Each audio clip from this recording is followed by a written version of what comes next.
दोस्तों, मैं दीपेंद्र कुमार दुबे आपका हार्दिक स्वागत एवं अभिनंदन करता हूं। आज बात करेंगे इस्लाम को लेकर कि इस्लाम की उत्पत्ति कैसी हुई, इस्लाम किस देश से आया, इस्लाम के कितने भाग हैं, इस्लाम में सबसे बड़ी और सबसे छोटी जात कौन सी होती है, खलीफ कौन होते हैं, मुसलमानों के कर्तव्य क्या होते हैं, हलाला क्या होता है, तलाक क्या होता है, कलमा क्या होता है, नमाज क्या होता है, सारी चीज़ों के बारे में एक ही वीडियो में बताएंगे। तो वीडियो को कृपया लाइक सब्सक्राइब कमेंट जरूर करिएगा। जय हिंद दोस्तों। बात करेंगे नंबर एक, देखिए इस्लाम। इस्लाम अरबी भाषा के दो शब्दों से मिलकर बना है। सलम यानी शांति, योम सिल्म यानी समर्पण, यानी शांति समर्पण ही इस्लाम कहलाता है। इसका उदय दोस्तों अरब देश में हुआ और इसके संस्थापक पैगंबर मोहम्मद साहब थे। और जो मुस्लिम का सबसे बड़ा ग्रंथ है वो कुरान शरीफ है।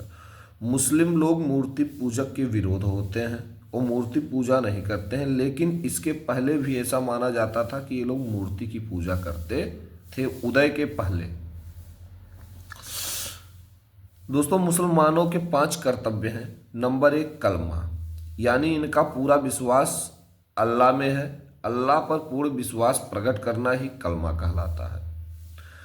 नमाज, दिन में 5 बार ये लोग नमाज को पढ़ते हैं। तीसरा कर्तव्य रोजा, यानी रमजान के महीने में ये सूर्य उदय से लेकर सूर्य अस्त के बीच में ना तो जल ना तो अन्न ग्रहण करते हैं, उसके बाद ग्रहण करते हैं। चौथा जकात, जकात मतलब दान, ये अपनी आय का 2.5% गरीबों में दान देते हैं। पांचवा होता है हज। हज मक्का की यात्रा करना, यानी अपने लाइफ में ये लोग मक्का की यात्रा करना ही चारों धाम या हज मानते हैं। दोस्तों अगला है खलीफ। देखिए खलीफ का अर्थ क्या होता है। खलीफ का मतलब होता है उत्तराधिकारी या धर्म प्रचारक।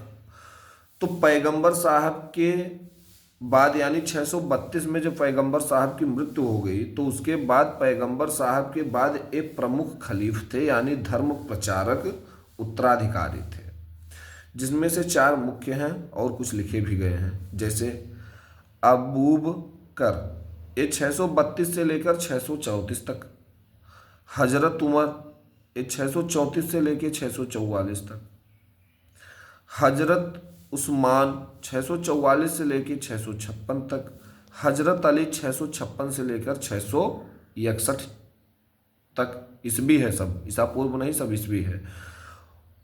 उमैया वंश, अब उमैया वंश ये हजरत अली को हटाकर ये स्वयं अपने आप को उत्तराधिकारी बने थे 661 से लेकर 749 तक। दोस्तों वहीं शादी की बात करें तो शादी में नंबर 1 सहमति क्या है। लड़का और लड़की की सहमति होनी चाहिए। महर, महर का मतलब होता है भेंट, लड़का लड़की को कुछ भेंट देता है। तीसरा गवाह, इसमें 2 गवाह की उपस्थिति होती है। बहुविवाह, बहुविवाह का मतलब क्या होता है कि मुस्लिम 4 शादी तक कर सकते हैं या उससे भी ज़्यादा कर सकते हैं, लेकिन 4 मेन माना जाता है। इसमें जब एक की शादी हो और वह औरत दूसरी शादी को करने के लिए मंजूरी दे तो फिर तीसरी, फिर चौथी, इस तरह वो शादी कर सकते हैं। बिना इच्छा के विरुद्ध शादी नहीं कर सकते हैं। इदाता, ये विधवा, यानी जो विधवा होती हैं, जो विधवा होती हैं इनमें बहुत नियम होता है कि कब ये शादी कर सकती हैं, कब शादी नहीं कर सकती हैं। अगला है तलाक। तलाक क्या होता है, तलाक तो आप लोग जानते हैं, इस पे रोक भी विशेष रूप से लगाई गई थी। 7वां नंबर हलाला।